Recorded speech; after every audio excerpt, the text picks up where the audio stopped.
Most of us think we're prepared for emergencies until something actually happens. Then we realize we don't even have the basics covered. I've been there myself, watching the news about a storm coming and suddenly realizing I couldn't find a single working flashlight in my house. It's embarrassing, but it's also really common. We all know we should be prepared, but life gets busy and we put it off until it's too late.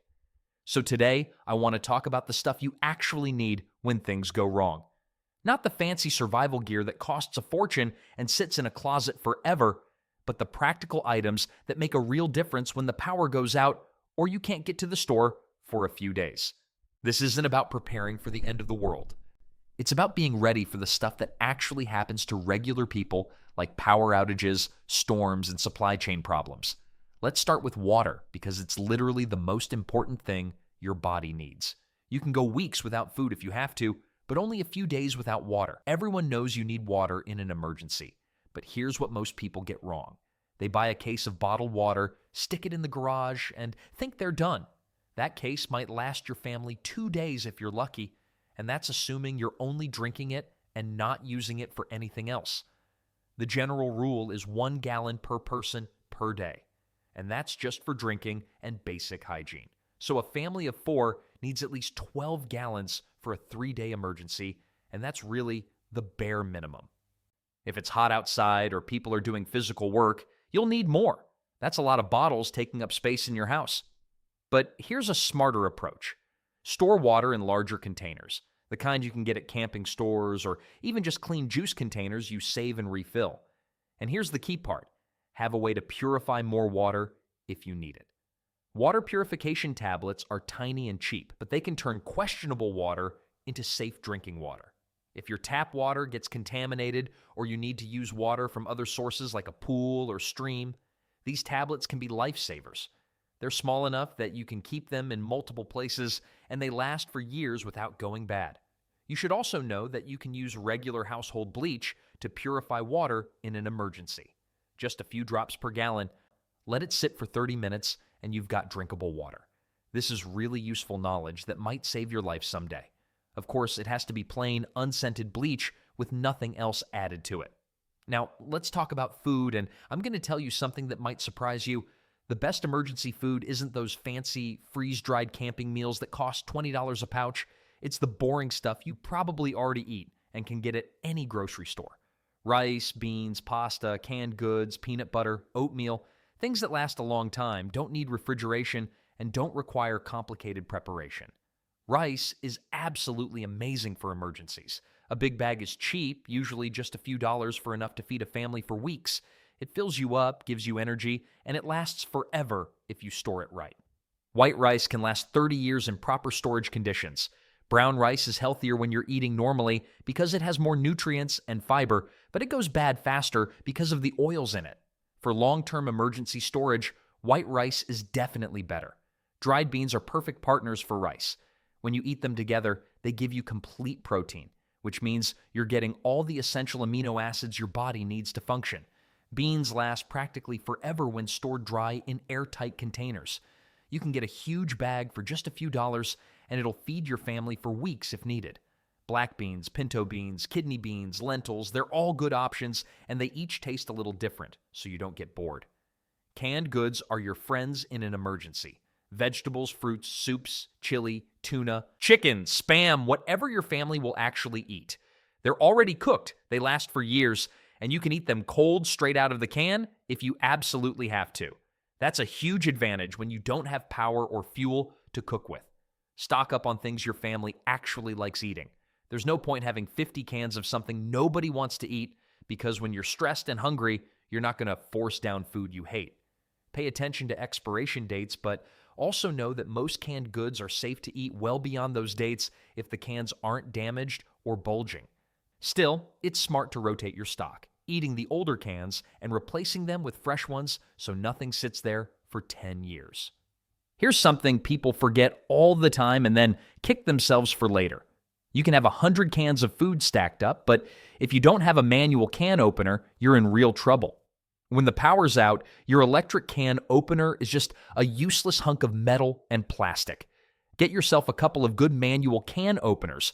the kind that actually work well and don't break after 3 uses, and keep them in different places. One in the kitchen, one in your emergency supplies, maybe one in your car. They're cheap, they last forever, and forgetting to have one is a mistake you only make once. Peanut butter deserves its own special mention because it's basically a perfect survival food. It's packed with calories, protein, and healthy fats. It doesn't need cooking or refrigeration even after you open it.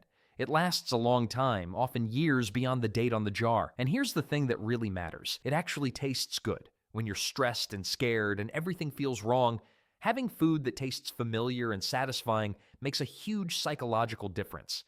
Kids especially will eat peanut butter when they won't touch other emergency foods.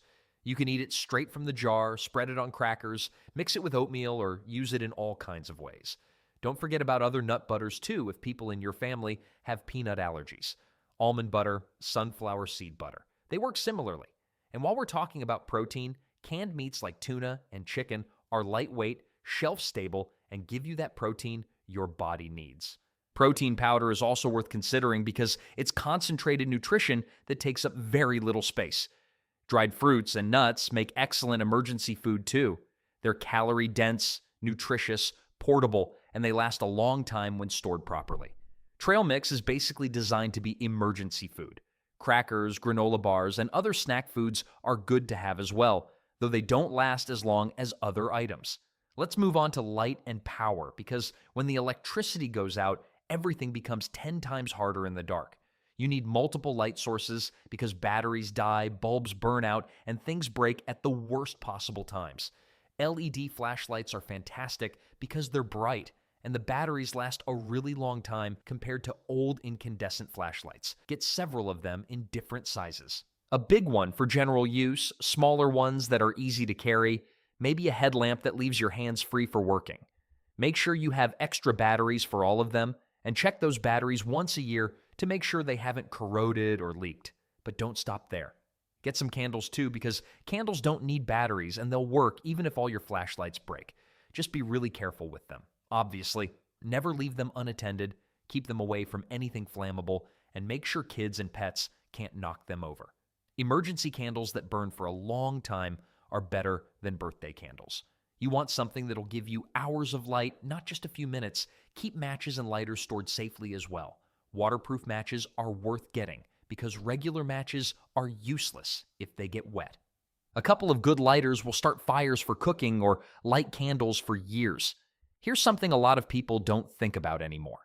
A battery-powered radio might seem old-fashioned in the age of smartphones, but when your phone's dead and the internet's down, a radio can tell you what's happening and what you should do. You can get emergency broadcasts, weather alerts, and official instructions.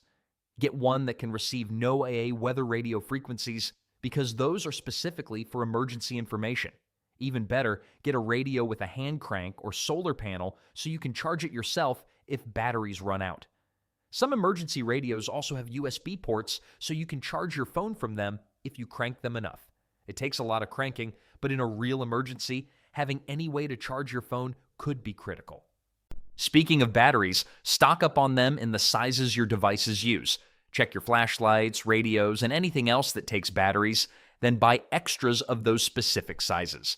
Batteries last for years if you store them properly in a cool, dry place, so there's no reason not to have plenty on hand.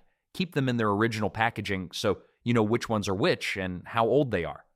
First aid supplies are absolutely essential, and this is one area where you don't want to cheap out or skip items. A basic first aid kit from the store is a good start, but you probably want to add more to it. You need bandages in different sizes, gauze pads, medical tape, scissors, tweezers, and disposable gloves. These handle cuts, scrapes, and minor injuries, but think beyond just covering wounds. You need pain relievers like ibuprofen or acetaminophen for headaches, pain, and fevers. Antihistamines like Benadryl for allergic reactions. Anti-diarrheal medicine because stomach problems during an emergency when water might be limited is really dangerous. Antibiotic ointment to put on cuts so they don't get infected. These over-the-counter medicines can handle a lot of common problems that would otherwise make an emergency much worse. If anyone in your family takes prescription medication regularly, that's something you absolutely need to plan for carefully. Talk to your doctor about getting an extra supply for emergencies. Explain that you're building an emergency kit and see if they'll prescribe extra. This is especially critical for things like insulin, heart medicine, blood pressure medication, asthma inhalers, or any medication that can't be skipped without serious consequences. Some doctors will work with you on this, and others won't because of regulations. At minimum, make sure you never let prescriptions run completely out. Refill them with enough time that if there's a problem, you still have medication while you sort it out. Include a first aid manual in your kit, preferably one that's waterproof or in a plastic bag. When you can't look things up online and you're dealing with an injury or medical situation, having written instructions can help you handle it correctly. You don't need to be a medical expert, but knowing basic first aid, how to treat burns, how to stop bleeding, all of that makes a huge difference. Consider taking a first aid class if you haven't. The Red Cross and other organizations offer them regularly. Knowing what to do is just as important as having supplies, maybe more important. Personal hygiene items aren't luxuries in an emergency, no matter what some people think. They're actual necessities for health and disease prevention. Soap, toilet paper, toothbrushes and toothpaste, feminine hygiene products, diapers if you have babies, wet wipes for when you can't shower. Running out of these things doesn't just make you uncomfortable, though it definitely does that. It can lead to serious health problems, especially if the emergency goes on for more than a few days. Soap is probably the single most important hygiene item you can have. Washing your hands properly prevents the majority of infectious diseases. It's simple, but it's incredibly effective. Bar soap stores better than liquid soap and lasts longer without taking up as much space. Stock up on plenty of it because you'll use more than you think.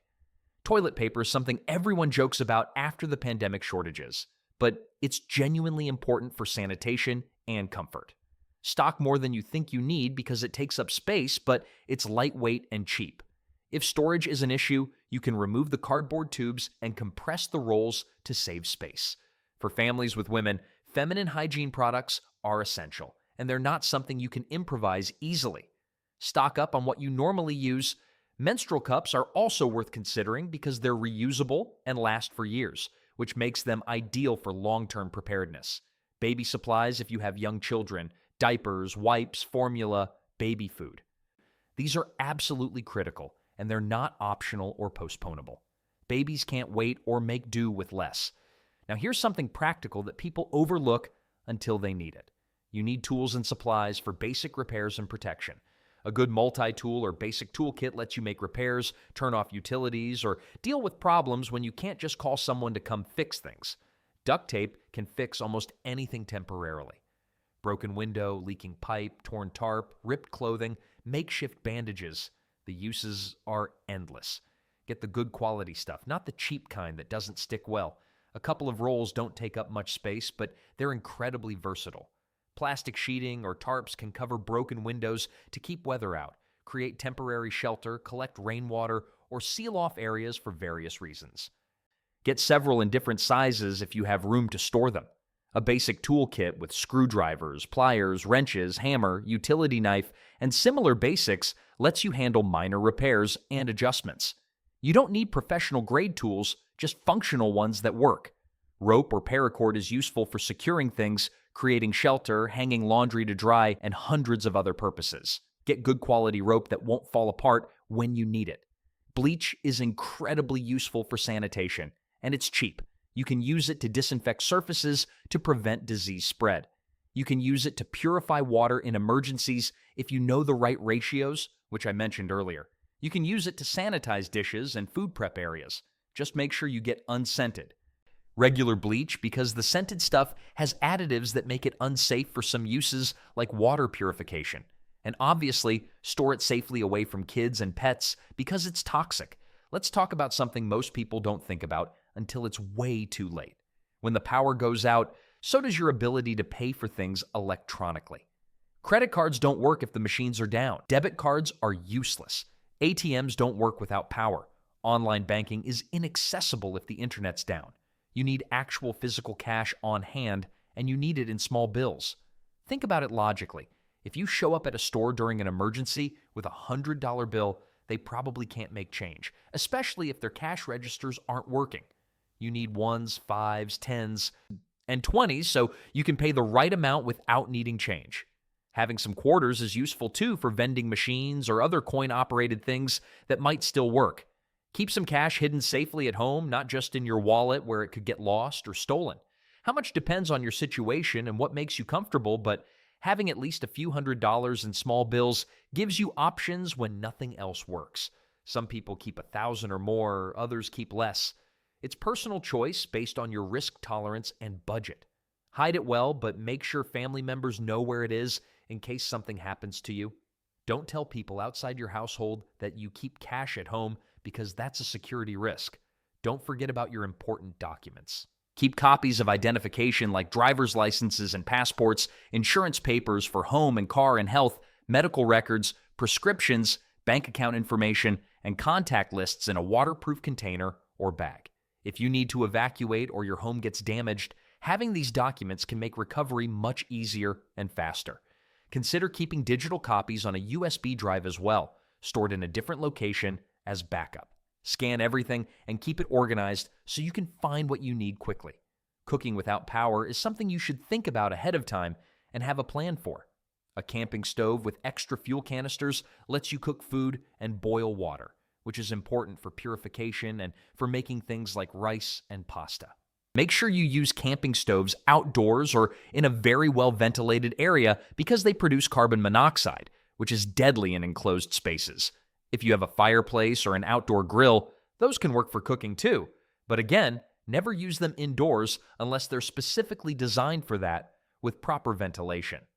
Carbon monoxide kills people every time there's a major power outage because they do dangerous things trying to stay warm or cook food. Warmth matters a lot if you're dealing with cold weather emergencies. Extra blankets, sleeping bags, warm clothes, hats, gloves should be stored where you can get to them easily. Those emergency thermal blankets that look like aluminum foil are cheap, fold up tiny, and they're surprisingly effective at reflecting body heat. Layers are key to staying warm without power. It's better to wear several lighter layers than one heavy coat because you can adjust as needed, and trapped air between layers provides insulation. Let's talk about comfort items, especially if you have kids. Being prepared isn't just about physical survival and meeting basic needs. It's also about maintaining some sense of normalcy and calm so people don't panic or fall apart. Fear and stress make everything worse. Include things like books, coloring books and crayons, board games, playing cards, puzzles, and your emergency supplies. These give people something to do when there's no power and they're stuck at home. Boredom during emergencies leads to stress and conflict. Comfort foods matter too. Chocolate, cookies, candy, coffee or tea, hot cocoa mix, whatever your family finds comforting. These aren't necessary for survival, but they're necessary for morale, which affects how well people cope with stress. Don't forget about your pets if you have them.